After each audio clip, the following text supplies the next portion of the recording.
Before I start this video, I want to thank the people who's subscribed to me and stayed with me.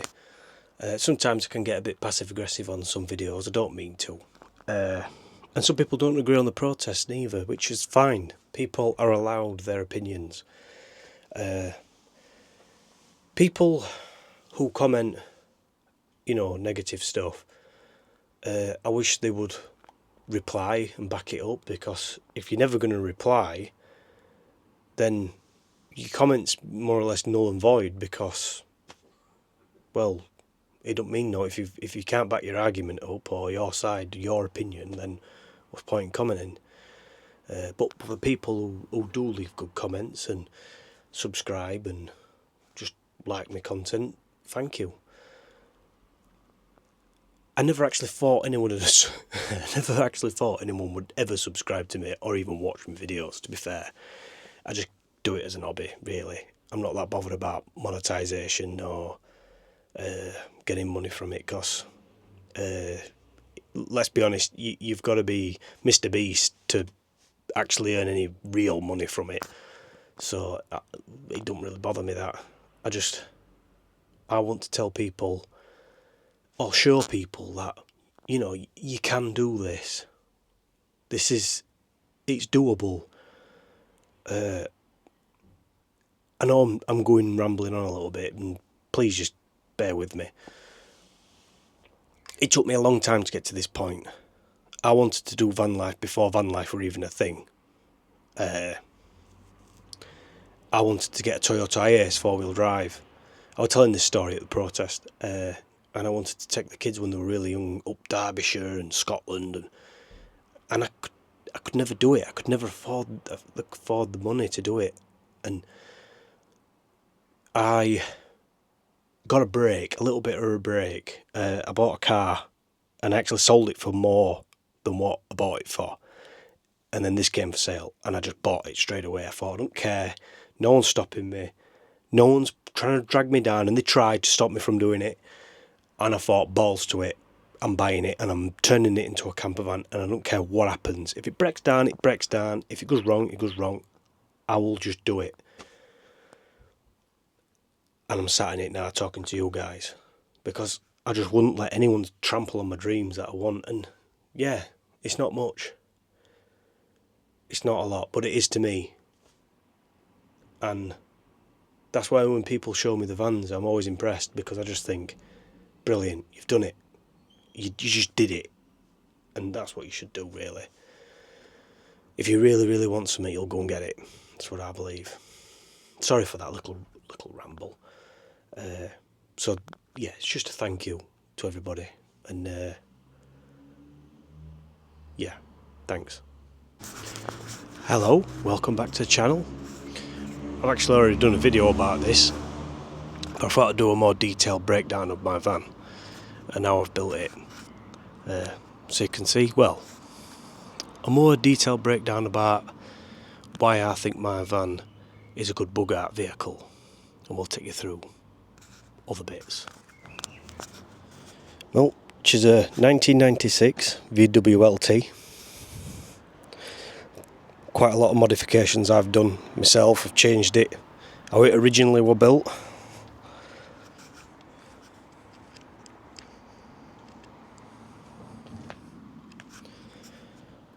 It started life out as a horse box. Now, when I bought it, it never had the horse box on the back. It had a BT van back on, like the maintenance vans, which were extremely heavy and extremely useless. I think I've got a photo of it when I first got it. And I took that off. I actually had to cut it off. That's a 360 van. Now I'll take you through why I think these are absolutely perfect vans for a bug out situation or a survival situation. So one of the first mods I did, well, on these vans, they have an air scoop in front here for pulling air into the blowers. I cut that out completely, and I installed an oil cooler just here, smack on the front. They're the pipes, I don't know if you can see or not. Down there.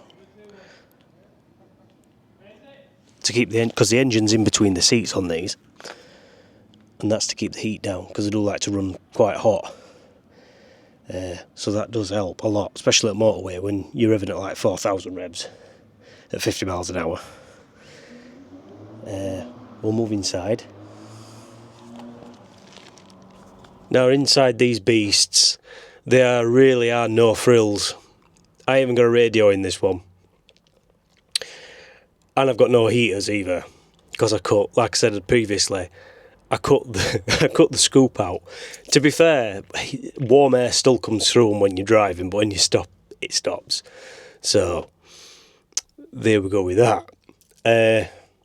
What I like about these old LTs is there's no computers on board. So in any situation, I mean, people say EMPs don't affect cars, but I don't know if they do or not. I mean, research suggests not, but anyway, there's no computers. People might correct me and say it wouldn't bother a normal car. If it fried all cars, it'd fry mine too. I don't know, but I just like the fact that there's no ECU to go wrong. The engine in this is a 2.4 non-turbo diesel engine. Non-turbo. So it literally is just a 6-cylinder 2.4 diesel engine with a mechanical fuel pump. So there's no turbos to go wrong either. So no ECU, no turbo, and with it being a mechanical diesel pump, I could literally put a lot of fuels in this thing and it'll still run, as long as there's a bit of diesel in with it. I could put chip fat oil in it, I could put used engine oil, most oils to be fair. Used engine oil will probably clog injectors up over time, but if you need to at least just put something in it to get to a safe distance, just shove out in it, don't you? So that's what I like about it. I mean, I just run it on regular diesel. I don't put anything in it. I actually run it on ultra diesel just to, it's an old engine, so keep it fresh. So just looking at the dashboard here, and I have actually got an engine start button on mine. I rewired it because I thought I had a problem with the ignition barrel, but I didn't. So I've got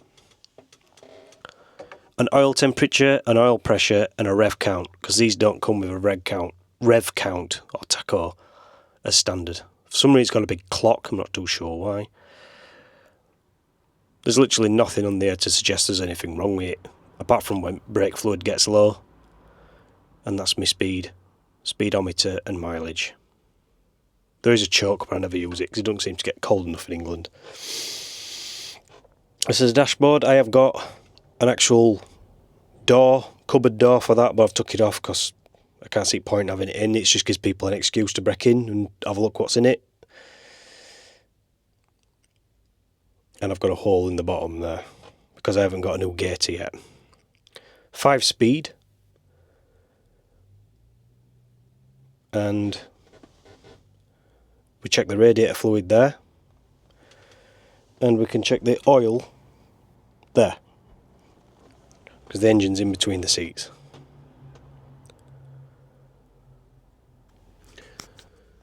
This one is a power steering model too, so I've got power steering in it.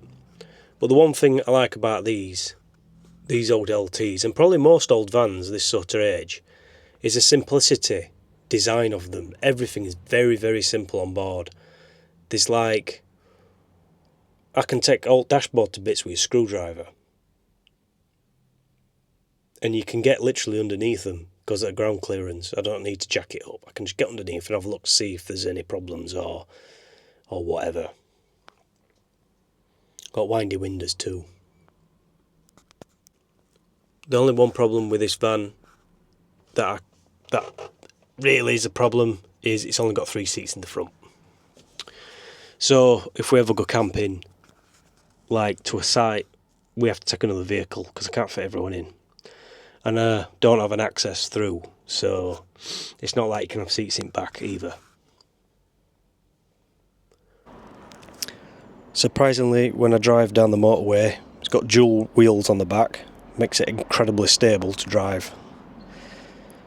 Notice I have the fuel tank on the side that I put there because the original goes in between the chassis rails, which usually was around here, but I took it out because it was leaking diesel, and I put a Nissan Cabstar diesel tank on the side rather than underneath. I've got a lot of space underneath this thing now. I put the windows in really high up for a reason, so people can't neb in and have a look. I'm 6 feet tall and I can't even see in, so you'd have to be like 6'7" to even peek in.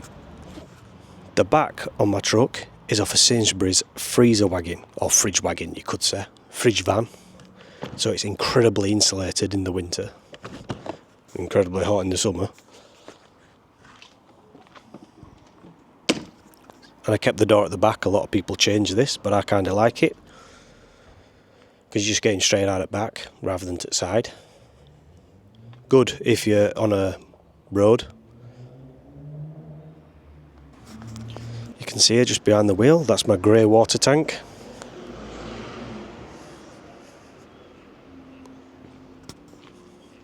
You can see shape of the fridge back on it now.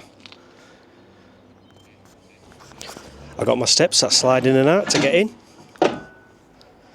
Like this. Like so. The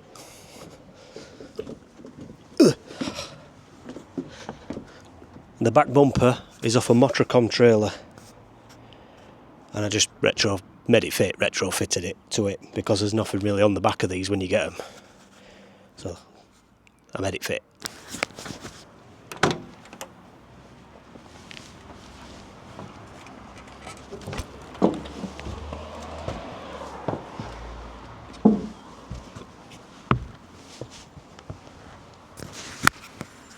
You can stand on the roof on these things.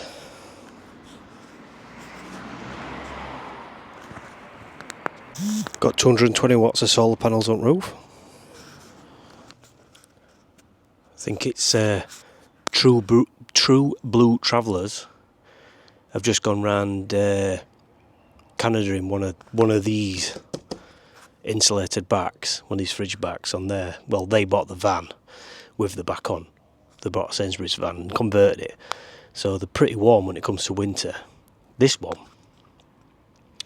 we put diesel heater on for about an hour before we go to bed, and then we don't have to put it back on through the night. It just stays warm all night. Your body heat keeps it warm. They are really good. Although what people don't realise is they do leak. The walls can fill up with water, so it's one of the reasons why I painted it dark, so in summer, or if any sun comes out in winter, it kind of tries to dry itself out. If it does or not, I don't know, but that what I do with front at cab too, is if any water gets lodged anywhere, the heat from it being painted a dark colour will, vaporise the water and get it out. That was the plan behind it anyway. Only problem is in summer it gets extremely warm inside. But leave a few windows open, it's not too bad. Into the belly of the beast. Security wise, they are quite secure. These boxes are made of a thin piece of fiberglass with some foam and another thin piece of fiberglass, so they're alright. They're not steel, so the box is actually quite light on its own, which is a good thing for a camper. I reckon my camper's coming in at 2.7 tonnes, so I'm quite underneath 3.5 tonne limit. Security. So I put my own lock in on the inside here. You can see it here.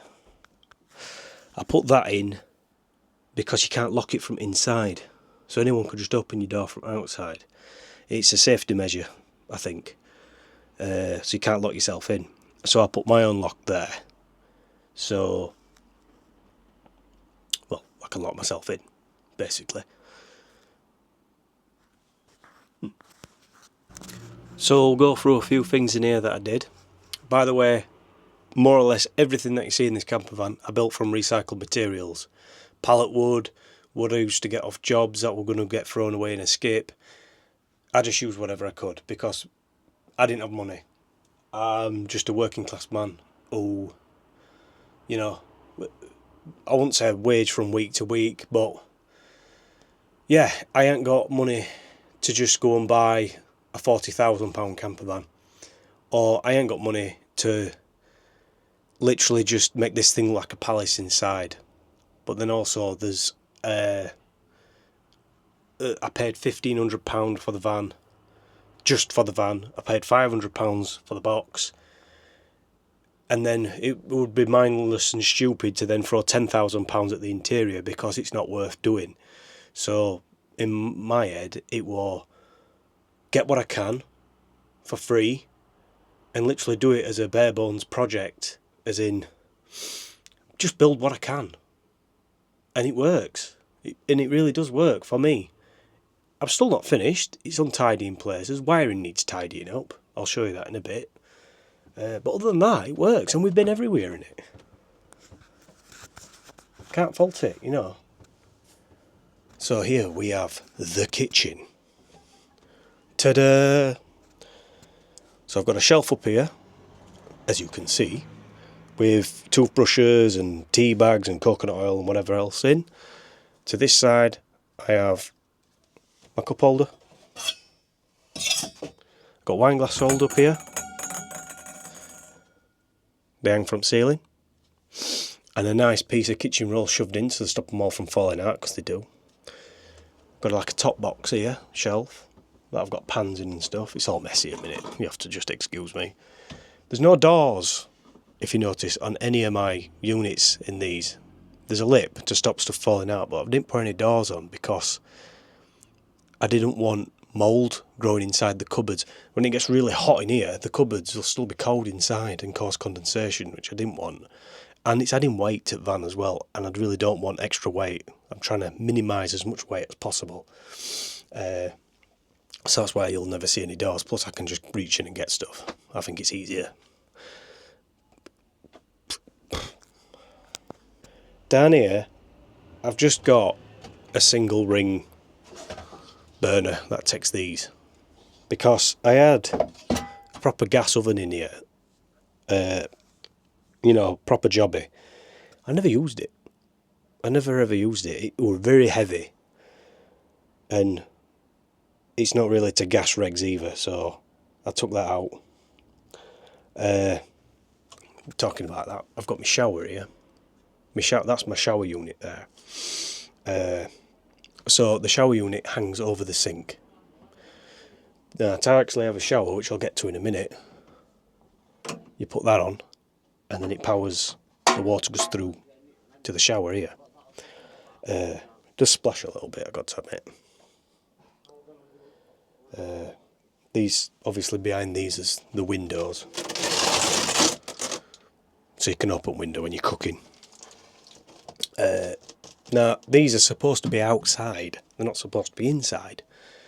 And I've had loads of people on forums go, you'll die, it'll kill you, gases will kill you. But I can't see the difference between having that on and having that on. That window open and this window open, and you're having a couple of minutes shower. I'm pretty sure not that much gas is going to come off in that time to kill me. It's just not going to happen. Not with both windows open. That probably gives off more gas, carbon monoxide and everything else, because it's on longer, and you'll have doors shut probably and windows shut. So, and we've always been fine. So it what were left over from my camping gear. So I reused it because I ain't got money to go out and buy another one. Well, an indoor one, you could say. So it's just there on a shelf. So yeah. Good thing is about these boxes is there's no metal in them. So my sink waste just goes straight through the floor, straight into the tank from the top. So the water just goes straight down, straight in. Obviously there's a trap in it to stop smells, but the water goes straight down. And then the shower one comes underneath the van, under the bottom side and in through the side to the tank. job done. Just go straight through floor. I've got a little magnet here to hold me knives on. It actually came off an old CB radio. It was stuck to the roof of cab, but it broke, so that was that. Now down here, I'll show you down here. I've just got loads of storage here. There's actually crap in here at the minute because I've not sorted any of it out. But there's just like knives and forks. I've actually got an electric kettle here. It's a 400 watt kettle. It's still thirsty though when you put it on. Just got bottles of water. I've got a few camping chairs in the bottom of here, but I need to reorganise all this because I'm a typical bloke and it's all just messy at the minute. You see there, I just try getting as much storage as I can. Gas bottle. Now, my gas bottle's in the storage locker on the side. You might have seen. I've got a little shelf here so I can sit down. That's my telly, by the way, it fell off. But I don't think I'm going to put it back up because I never use it. So it's great for cooking. When you're here cooking, you've got all this space, you can just turn around and put some stuff here. This side, we've got storage up here. Hold on a minute, let me get to the right side. This side is where my 100 amp DC battery is. And my, I can never say this word, but Bugatti, one of them power stations anyway, is there. And that's, it's not the lowest one, I can't remember, I think it's 512 watt or something like that. And it's backed up by my DC house battery. I charge up the power bank with my solar panels, and then I use a Type C to charge up my DC house battery, which is it's designed for that, which pulls about 56 watts, which people might think, oh, that's crap, but it's always fully charged. Make sure it's always fully charged. Winter could be a problem. I ain't crossed that bridge yet, but so far through summer it's great because I don't use the camper all the time. I don't actually live in this camper van, but when I do I might have to upgrade the system, but for now it works. Little something I forgot to mention, this is a bed. This pulls out. I can pull this out and I can put it onto this lat here that runs all the way across, if you can see, let me show you, and it turns into bunk beds then, so someone can sleep on top. I have got some memory foam for this, but it's not in a minute. So you can sleep top and bottom, 2 people. It is a bit cramped on top, but I can sleep in it. Then show you here, that's my fridge, and I literally just plug my fridge into cigarette port in my, I'm going to say Jackery, it's not a Jackery, but straight into my Jackery. When you say Jackery, people seem to understand what you're talking about, so I can just plug that straight into there, straight into 12 volt port, so it's running more efficiently through 12 volts. It looks like the bed covers the vent, but it doesn't. It's fine. This is my shower. Got a little surprise in here for you. I've got a sensor light in here, so when you're doing your business, because I've got my toilet in here too, and having a shower, you've just got a sensor light on, and get out, it turns off. That sensor light actually came with the van. It were on the roof. I've just repurposed it because it's 12 volt, which is good. It's a bit, you know, all these panels, oh, it's gone off. Come back on. Got these panels for free too. There's my toilet in the bottom. Water bottles just slipped down the side we're driving. You can get a nice shower in there. I really had to put a shower in my van, because when we go camping, I really don't like smelling the smoke. I'm a bit of a... I know some people would be like, oh, but I really don't like smelling smoke. So even if I have a quick 1 minute shower, just to get smell of smoke off me, that's good enough for me.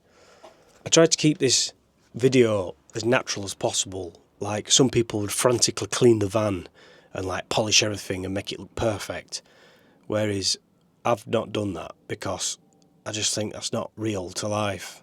You know, I mean, some people might have OCD and do it all the time, but clean all the time. But now, I've just shown you how it is. We went away in it last weekend while we were up doing a Wentworth video, and I've just kind of left it since then. I have tidied up a little bit, but talking about tidying up,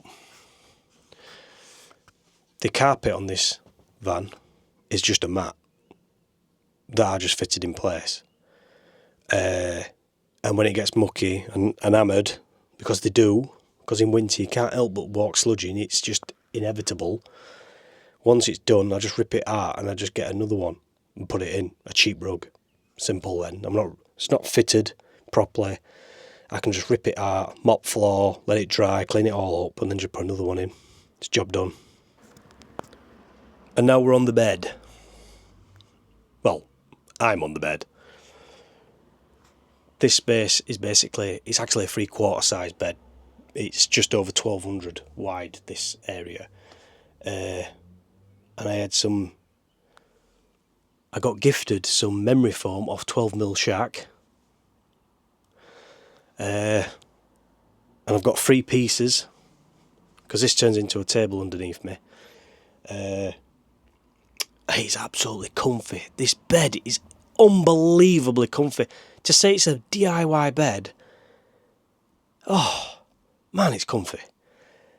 You just sink into it and dream away. What I'll do is I think I'll put a time lapse on and I'll show you how I change it into a table so 4 people can sit round. I can't control it through this top bit here that I'm looking at. Hold on a second. The top bit there looks like a big shelf. It kinda is, for when me and Kat go away. But it actually drops down and turns into another bunk. So it technically makes it a 5-berth van, even though I've got 3 seats in front. But there's 2 bolts at either side you unscrew when it drops down. So normally my little girl Raven sleeps up here. Me and Kat sleep down here, and Dalton sleeps on this bit. I have to move this fridge, but it's not a big problem. And I have a little piece of memory foam that slots in there. Yeah, let's get on with doing this table.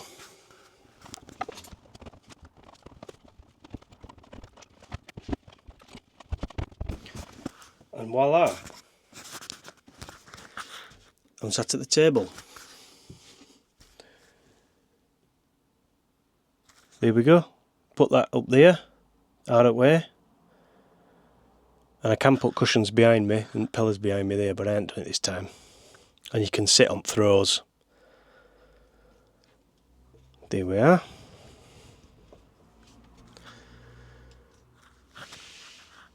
You can have meals here, have a game of cards, have a drink, have a chat on this bit. Someone can sit on end if they sit on top of the fridge, which I've done a couple of times. It's good, we've had some good laughs in this van. We really have. And if you've noticed, but up there, that's extra storage.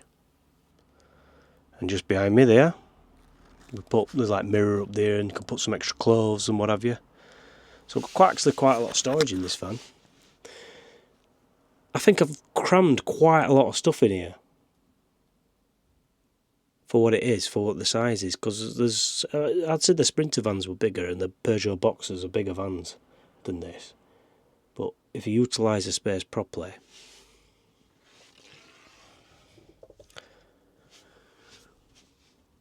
we can get 5 people in here. It is cramped, I'll be honest, but once everyone's in bed, it doesn't really matter, does it? When we go camping, you spend most of your time outside anyway.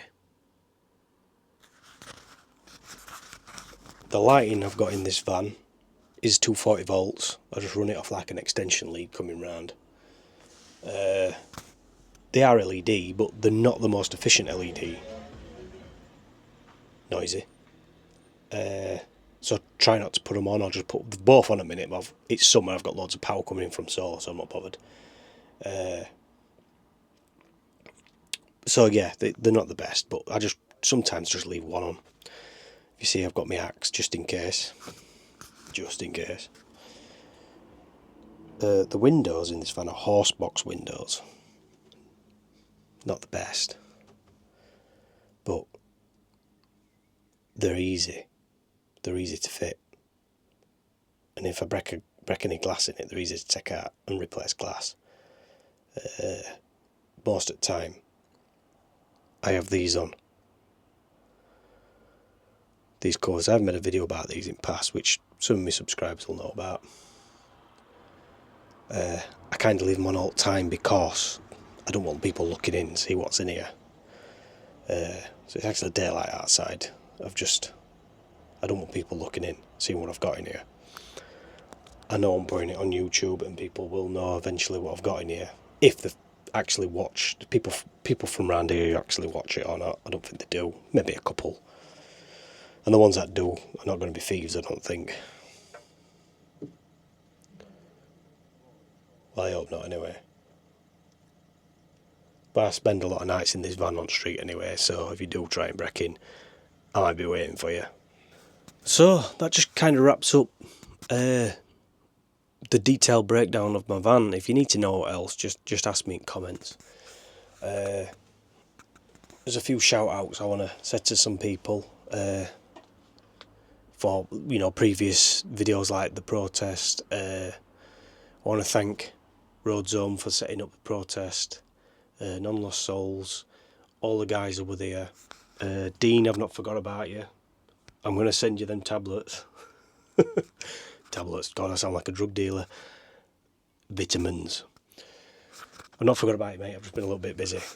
I think it's Donkey Jack who always says yeehaw. You've not said yeehaw for a bit, which I'm waiting for you. I think that's it. I can't think of anybody else who normally comments. But as for protests, I'll let you know when next one's going to be. I'm thinking Castleton, me personally, but I was supposed to go this weekend, but I couldn't make it, so it's going to be next weekend. We're going to go up and scope the place out and see what crack is up there, because I've never actually been, so should be interesting. Right, I've rambled on enough, and I'll let you go. Thanks for watching. Hope you like my van. Thank you very much. I will see you in the next video.